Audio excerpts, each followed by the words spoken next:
All right, HuntLeague community, this is Jared Newman. I am doing this stream from SHOT Show in Las Vegas. We are down to our top 3 finalists for the 2023 Outdoorsman of the Year. We're going to do a series over the next couple days where we're going to introduce you to some of our finalists. Tonight we are going to jump in with Josh Katanik and hear his story from the 2023 season. Winning the Outdoorsman of the Year means far more than just personal success in the field. From the beginning, HuntLeague has never made this about the number of animals harvested, nor the size of any particular animal. We believe that each winner of the Outdoorsman of the Year title helps further define what it means as they pave the way for others to follow. This is a big time award. It is the highest honor that we can give inside of our community. Before we get started and before I bring Josh in, let me just give you a couple qualifiers and things that allowed him to jump to the forefront as our judges made the decision to bring him in as one of the finalists. First of all, he is from Idaho. Over the course of 2023, of all the people that submitted an application for the Outdoorsman of the Year, he hunted the most species. He hunted 10 species and was successful, get this, at turkey, bear, wolf, elk, grouse, deer, pheasant, quail, and duck. I might even be missing some, but those are some of the things that he listed for us from this past year. Some of that obviously caught our judges' attention. He was successful, or he hunted with a rifle, with a shotgun, and his compound bow. He hunted over 3 states last year. I believe that was Washington, Idaho, and the great state of Wyoming. Some of the drawbacks that our judges found was like he was relatively new to the app. He was kind of the late comer in the season, joining the app at the end of September. So a lot of those hunts and a lot of those species that we talked about, his spring turkey, his wolf, his spring bear, all of those things happened before he actually had the HuntLeague app, which that may give some of you guys that are joining the HuntLeague community hope that, hey, you can jump in maybe late in the game. That brought up some questions even amongst our judges, like, are we going to have some qualifiers in terms of when do you have to join the league or when do you have to become a member of the app before you can qualify? We are going to make some changes. This might be the Josh Katanik rule going into the 2024 season. You need to be a member of the HuntLeague community before August 15th to qualify next year to participate in the judges panel. That was a hot debate. But some of the other things, he logged over 60 daily challenge things in the short time that he was with the HuntLeague community over the last part of 2023. You are able to go back and backdate some of your hunt logs, which is how he kind of entered some of the species that he did. With all of that said, Josh ranked 23rd overall on our leaderboard, however, was selected as one of the top 3 finalists with his interview and with the judges feeling that what Josh brings to the table as a mentor, as somebody committed to conservation, as a successful outdoorsman, he has all the right things that our judges are looking for. So I'm excited to introduce you to Josh if you haven't already met him already, because he is already a former champion of the Sweet September League for the archery elk season that he put together. So without further ado, what we're going to do is we're going to give each of our finalists a 30-minute window to share more of their story with you. So I'm bringing Josh in live, and sit back. We've got a 30-minute clock. Josh, here we go. All right, Josh, welcome. Are you ready? Ready as I'll ever be, Jared. All right. Time is ticking. All right, Josh, you have been nominated as a finalist for the 2023 Outdoorsman of the Year. What does this nomination mean to you? Honestly, it's just icing on the cake to an absolutely superb season. I wouldn't really consider myself Outdoorsman of the Year, but maybe more most improved. This was not by any means a normal season for me, but more of a culmination of many seasons of learning opportunities and finally feeling comfortable to not only get after it a little bit more for myself, but also bring others along during those hunting opportunities and feel like I actually had something to provide them and mentor them. Yeah, I mean that's awesome. So we're going to spend most of this time of the 30-minute clock talking about this season. But I think for our judges, people want to know a little bit more about who you are. So one of the questions that I have for you is, how were you introduced to hunting? Like, what got you started in hunting? Yeah. Like not necessarily this year, but in general. Right. Right. So my dad got me into hunter's ed at 12 in Washington State, and he's a full time lifelong butcher. So hunting season's actually the most busy time for him. So, and it wasn't actually until I was 16 that my stepdad took me out on a hunt and got me my first blacktail buck, Hey, there you go. and that kind of carried the obsession in through high school, but didn't have any further successes in that. But as we all know, that's not really what it's about. It's just more about time in the field and building that passion. And I graduated college in 2014, and 2015 finished up with my very first wildland fire season, and used that money to buy my first compound bow. And then that's when the obsession really started to kick off. I love it. I love it. And it's just continued to burn, right? Like, Yeah, yeah. Well, yeah. It's that was an interesting year for me. I, there's a big learning curve when it comes to using a compound bow, sure. and I wanted to make sure that I put in the time. So between running and patterning deer and shooting a bow, I had a really busy first 2015 season, like really going strong into it, and then a lot of failures that came with that, and then hung the bow up for a little while and decided to try rifle hunting some more. And then, yeah, 20, 2019 was when I picked the bow back up 2018 was when I picked the bow back up and was just like, I'm going to dedicate all of my free time to this. I'm going to learn to build arrows. I'm going to go out and shoot every 3D competition I could find. And I went head over heels into it. And then Yeah. 2019 season came, and away I went after some elk. So yeah. I love it. I love it. All right. As a hunter, these are just kind of some of the scripted questions I'm asking each of the finalists. But as a hunter, I believe it is critical that you continue to be a student of the game. Whether you're learning to hunt a new species, use a different method of take, trying new tools, or a new recipe in the kitchen. This year, talking specifically about 2023, what are some of the things that you learned as an outdoorsman? Quickly, I took my first trapper course and got certified to trap in the state of Idaho. I have only uh, taken that a little bit further by buying my traps, and they're ready to be dyed and waxed, but I just haven't had time to put towards that. But I also canned my first bear, and I have my buddy Marco's cougar thawing in the garage right now. We're going to can that tomorrow night. Very cool. And then, so that was new to me, canning meat. Super delicious, super easy. Using a canner isn't nearly, or pressure canner isn't nearly as scary as everybody makes it out to be, or at least from what I thought.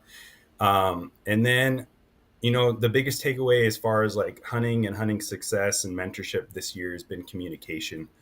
From taking on new hunters to, having animals behave in just the craziest ways, just being able to communicate to new hunters, or people you're bringing along that are even seasoned hunters, like what you're witnessing in the field, what you've experienced, and how you would like to react with prior to that happening again. Learning from those educational moments and just using those opportunities to try and best the game the next time around has been just an ever expanding opportunity for me. I just can't believe how much you can learn and take away from days in the field, and then just being able to communicate that to your friends, your family, and your mentors is just so important.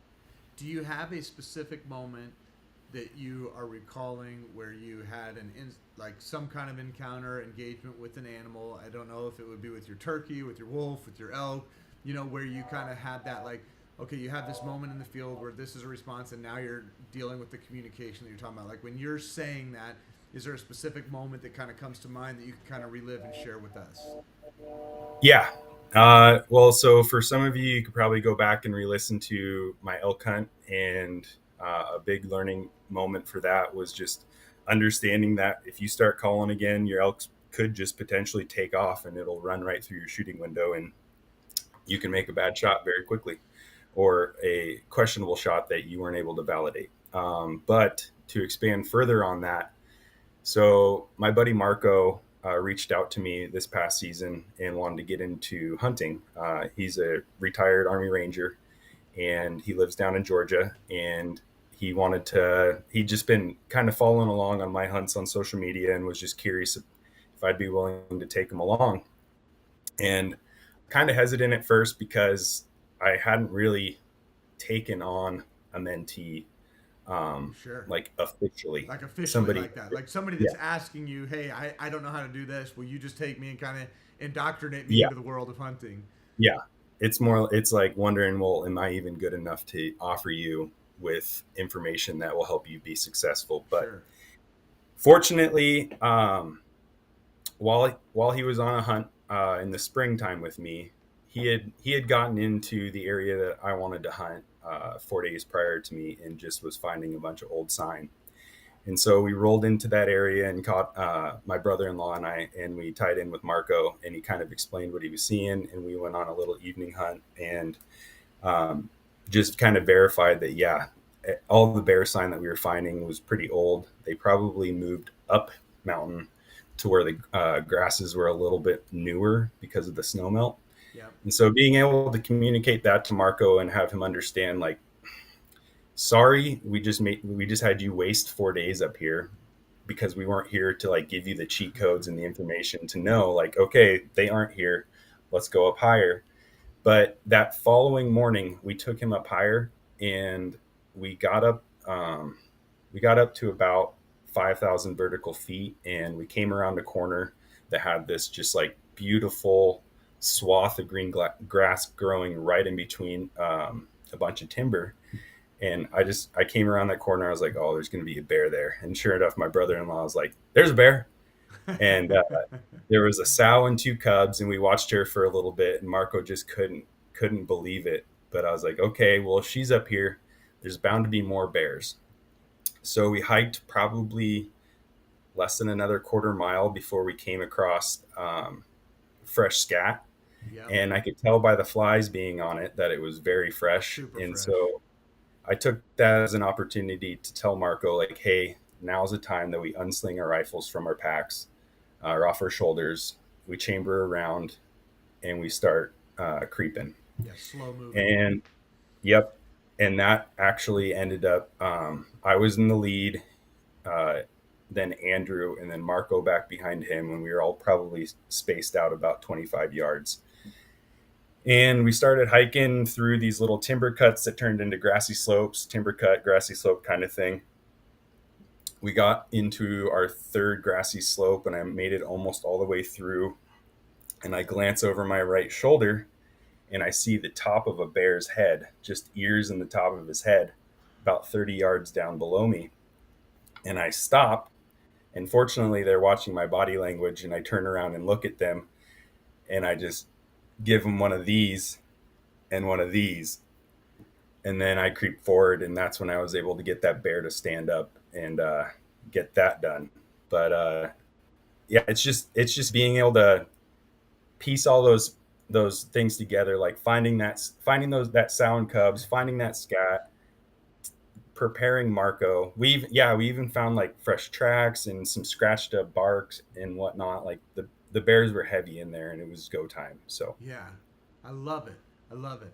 Well, that's a great story, great example of what we're talking about. Okay, you are up as a finalist for the Outdoorsman of the Year. One of the things that this award means is it doesn't just mean, it doesn't just go to the person who was the most successful every year. Like, this is really an opportunity for somebody that, that maybe can't even hunt all that many days in the field, but they've checked the invest, train, shoot box throughout the year. They put all their effort in, but maybe they're limited on vacation days. Maybe they're limited based on the geography of where they can hunt, all those things. But they just had kind of the best year of their life. And it's like, we want to make this an even playing field, because how do you make a league where you could have maybe a professional hunter that enters and maybe they spend 200 days of the year hunting, but they spent 200 days last year, and this year's not really any better than it was last year or the year before or the year before, even though they may be super successful. So one of the things that we're looking for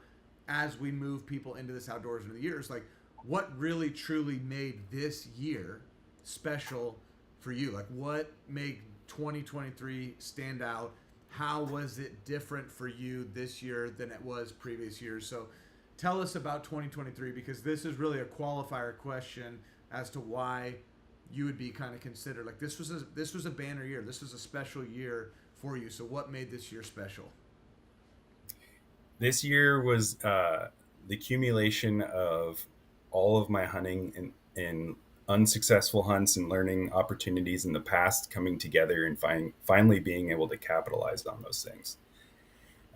It's just, as you put time in the field, you come across so many learning opportunities, such as unslinging a rifle from your shoulder and chambering around, because all of a sudden you get that tingling feeling on the back of your neck, like, hey, it's going to happen. You better be ready. This year was that year for me. I can't tell you how many opportunities like that have came about, like the wolf opportunity.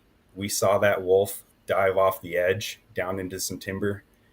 My buddy was able to take a shot at the female. I watched a clean miss. We hike over to that area to verify that the male that had gone down into the timber wasn't waiting for her. Sure enough, my gut instinct that he was waiting for her was real. I creep over the edge. He's 80 yards from me. He goes running down to 156 yards. I go, whoo! He stops, turns, gives me perfect broadside. Like, that's just unbelievable. Things like that. Yeah, just things like that kept happening for me. And I honestly attribute that just to being prepared from just all the years and hunts that I've gone through, or just learned from other friends, family, mentors, hearing their stories and all that. But then another thing that I'd say that made this just a banner year for me was I had a lot of pressure that I had placed on myself for this coming season, because I knew that my wife and I were going to decide to start trying to have a family. And so people laugh at us, but our whole goal was to try and have a baby outside of hunting season so that we wouldn't miss a birthday. And so the whole plan was like, August, September, October, that's kind of baby making time, because then the child's not going to be born during hunting season. It's hard to make babies though when you're in the woods hunting all the time. So That's true. And fortunately for me, I came home from Wyoming from one rut to another. And but congratulations, because I know it's on the horizon here. Yeah, so we're pregnant and we have a baby expected July 2nd. So all those people that thought we were crazy, well, we were able to do it. And I kind of had a feeling it was going to happen. So I knew that I needed to put in as much time as I possibly could this season. Yeah. And, I did what I could with what I had. And I also decided this past season that I was going to start volunteering for our local fire department, because that was something I always wanted to do. So I just knew that the time I had in the woods was very critical and crucial. And every 5 to 10 day period I could plan to be in the woods, I was going to make the most of it. Yeah. Okay. Here's something that was a knock against you from our initial judges panel was, hey, this guy hasn't had the app long enough. He didn't log enough hunts. And I kind of was like, look, we have to be fair with this, that a lot of your hunts happened before you had downloaded the app. Like you did a lot of your spring hunts, your September bow hunt that you kind of won the league with. It was like, okay, that was kind of a late entry, but you had a great story. And really, the HuntLeague app is all about story. Like, it's not the leaderboard, it's not the point system, because by the leaderboard you're ranked 23rd, so you shouldn't be one of the top 3.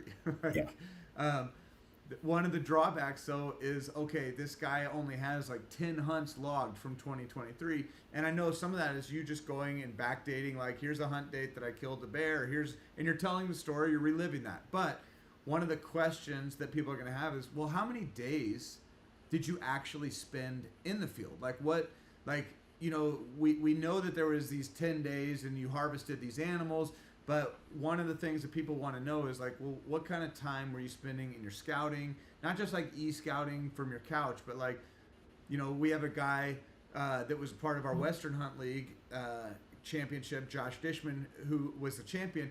And I mean, that guy spends about, almost every day he works in and around some of the timber company that he can hunt in. And so he's spending 150, 200 plus days a year scouting, hiking, looking. He's always got his binoculars, always got his rifle with him. So give us that for, like, what was this year like for you in terms of, if you just had to put estimated numbers, like how many days did you spend turkey hunting? How many days did you spend duck hunting? How many days did you spend wolf hunting? Like, were you wolf hunting? You shot a wolf, but was that in the midst of a bear hunt? Like, give us some context to the number of days you spent in the field in 2023. Oh, man. Well, I mean, as a background of how busy I was, from the volunteer fire department to working and getting my honeydews done to working a normal, 40 to 60 hour job to everything else, I was in the woods. Fortunately for me, my commute to my hunting areas is generally less than 2 hours, never any more than three until we went to Wyoming. Yeah. Wyoming was 16 days. The bear hunt was 7 days. Turkey hunt, I probably put in 4 days. But previous seasons have kind of helped me to discover where Sure. Where to go and how to make the most of that. species are at. Yeah. Yeah. I'm shed hunting in the winters. I haven't started yet this season getting out after it, but I will be snowshoeing here for shed antlers. We're allowed to do that up here in North Idaho already. It's down in southern Idaho that they put restrictions on that. Sure. But I'm I'm using those, all the things I love to get out and do. I'm using that to also take mental notes. And yes, I'm new to the app, but I'm learning to utilize that tool more and more. And I haven't logged as many scouts as I've actually gone out and done, because I'm still learning the mechanics of the app. Sure. But as I get into it, I learn the importance of that, and I can go out on a pheasant hunt and be like, wow, the deer winter range is not that far off from where these pheasants are hanging out. Or I can go huckleberry picking in August and find out where the bull elk are hanging out in August, because come rifle season, when they separate from the cows, they're more than likely going to go back to that summer range. And so I can start making those mental notes, and I see just an incredible resource in front of me that I'm slowly at my own pace learning to utilize. Yeah, knowing that you have a baby on the horizon, like, okay, like the hunting dream of what you accomplish in 2023 may not be exactly what you get to do in 2024, but it gives us a good indication of, like, man, you spent quite a few days. And when you add up a 16-day elk hunt plus a 7-day bear hunt, if you didn't do a pheasant hunt, a duck hunt, a turkey hunt, all the other things that you did, I mean, even at those, you're at 20 plus days, 30 days, pretty quick. Yeah. And it's like, Yeah, I would say if I had to give you an estimation of total days in the field this season, it would be closer to the mid to high 50s.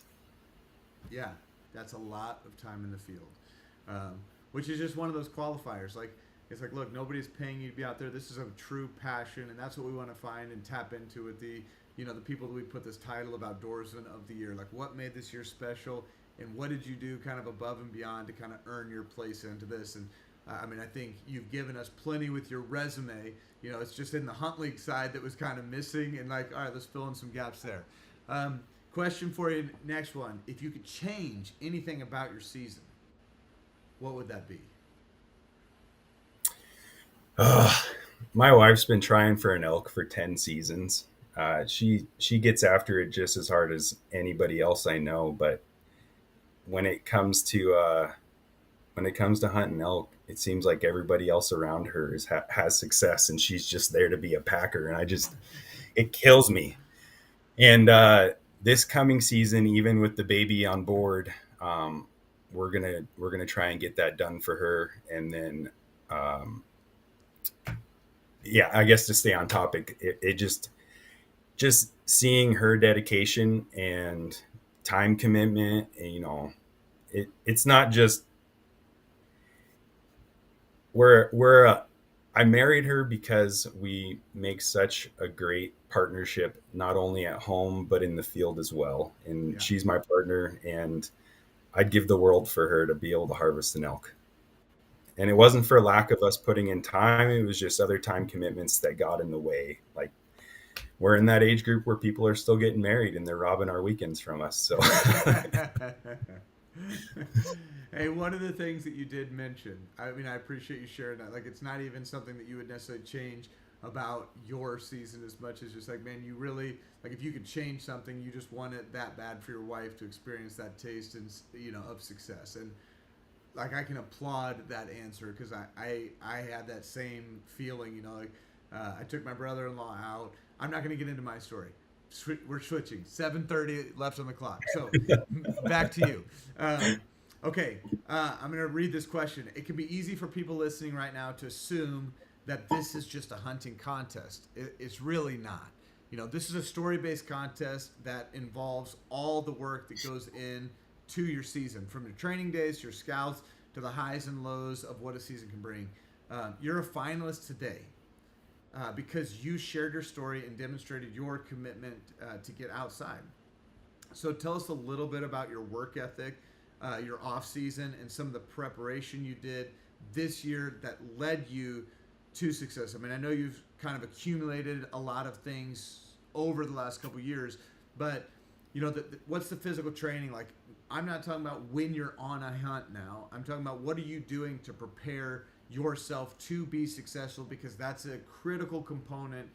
To have had a year like you had to be doing a lot of other things in the preparation process. So talk to us a little bit about your preparation and some of the things that went into this season.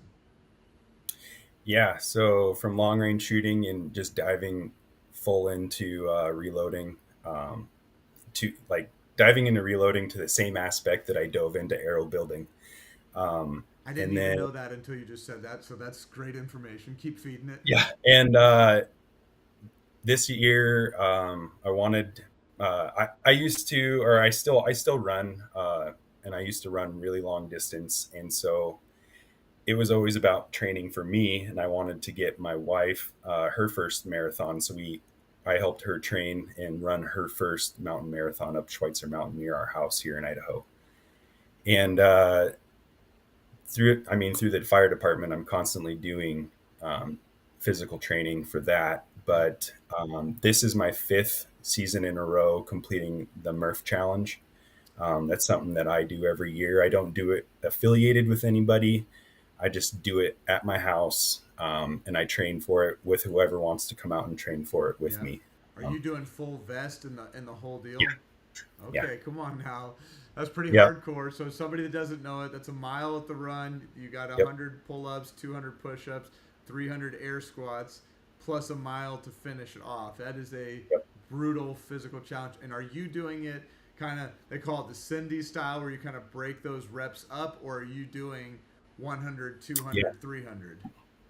I do. I do 4, 8, 12. Okay. So 4 pull-ups, 8 push-ups, 12 squats, 25 reps or sets. Sorry. Um, and my best time was 47:37. Heck yeah.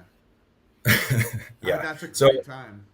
it takes a few weeks of training without the vest, and then I break into training with the vest for another couple weeks. And I start with like half a Murph, and then work up to a full Murph, and then restart with the vest at half a Murph, and work back up to a full Murph, and then I start working for time. I love it.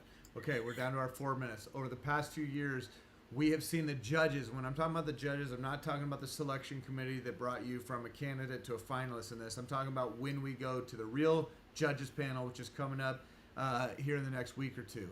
Over the past few years, we've seen that the judges really place a high value on mentoring and conservation efforts. What are some of the ways that you are helping pay it forward inside the hunting community? Well, for me, with the volunteer fire department, it doesn't leave me a whole lot of time to volunteer into organizations like Rocky Mountain Elk Foundation or Pheasants Forever or Foundation for Wildlife Management. I am a member of those specific three organizations because I really love the conservation work that they do, and I'm guilty of wanting to pursue those species the most. Sure. And I'd really like to have an impact on what the wolves have done in our hunting areas. So Yep. I'm a proud member of Foundation for Wildlife Management. But as I instead, I donate my money instead of my time because my Yep. time is currently unavailable. But I am going to start bringing more and more people along with me. My buddy Marco, who I brought along with me this year, at the end of his hunt, and after helping him get his fall cougar, he asked if I'd be willing to allow him to bring along more of his veteran buddies up to Idaho to go Yeah. hunting with me, which I told them right then and there, I don't know how much time I'm going to have, but I'm going to do my best to teach you guys and provide you with the gear and knowledge that I have. Like for Marco, I can't tell you how much gear I let him borrow Yep. and how much he was able to just try out certain things, see what he liked, and then go ahead and start building his own arsenal of gear. But we also, my wife and I, got my sister-in-law her first deer this year, and she Very made a cool. beautiful shot. She was able to shoot it at like 20 yards, but she made a beautiful shot, took the top of the heart right off. It died right there, and we've already been enjoying that meat this season. We do all of our processing at home, so it's kind of like it's a learning experience in that aspect too. And we like to bring a lot of people who haven't processed meat in Yeah. to do that with us. Like my buddy Daniel, he got his first buck this year. I wasn't with him on that hunt, but we spent a Sunday just watching TV in the garage and carving up his buck, packaging it, and getting it in the freezer. So Yeah. yeah, And I tell you, you already said that you did the canning process and learned that for the yep, first time this year. I did that for the first time in Oregon when we did the On Point Bear experience with the guy Bradley from Wild Food Outdoors, and what a cool process and how yeah, good is that food. And I'm like, oh my gosh, I cannot wait to get an elk again so that I can can it and just it's have so it. convenient. Oh, it's so convenient, it's so good. All right, we're down to our final minute. Okay, Success in hunting can actually mean a lot of different things. You know, some people could just associate success meaning like you're standing behind a trophy animal of some kind, but success in hunting can actually mean a lot of different things to anybody that you talk to. What does success mean to you as it pertains to this season? Like, I'll leave it at that. success, man. Success essentially is an opportunity for me to share um, the importance of this God-given resource that we have of hunting with friends and family. It allows me to open that door to education and mentorship and get them curious about coming out and trying it themselves. You know, success means a meal that I can share with somebody and show them how much um, just how much opportunity we have out there, because so many people don't even understand what it is to hunt or what it is to harvest, and success really allows me to bridge that. I love it. We're out of time. Josh, congratulations on being a finalist for 2023. I am super excited for our judges to really have a chance to dive in. They're going to have some follow up questions for you at the judges panel. So we've got another one of these coming. That one's going to be condensed. You're going to have about a 12-minute window again with those judges. They're going to be representatives from a couple of the different outdoor companies that are sponsors with the HuntLeague app, and they want to hear your story. They've already kind of looked over your application. They've already seen some of your success from this year. So they're going to be diving in, listening to this story as you share it, and then making a final decision here in a few weeks. There can only be one. So we've got 3 finalists. One person here is going to be named the Outdoorsman of the Year. Regardless of the outcome of this, I just want to say congratulations on a heck of a 2023. I know, as you said at the beginning, this is the icing on top of the cake. It's not, it's not what it's all about. So congratulations on that. Josh, we will sign off. We're going to be with Cody tomorrow morning and then Wally the next morning. So if you're in the HuntLeague community and you want to pay attention to these stories, we've got the Tuesday night version with Josh, Wednesday with Cody, and Thursday with Wally. And then we will have our live panel and live interview here in a couple weeks. So signing out on this interview. Thank you, Josh, for joining us tonight. Thank you, Jared, and good luck, guys.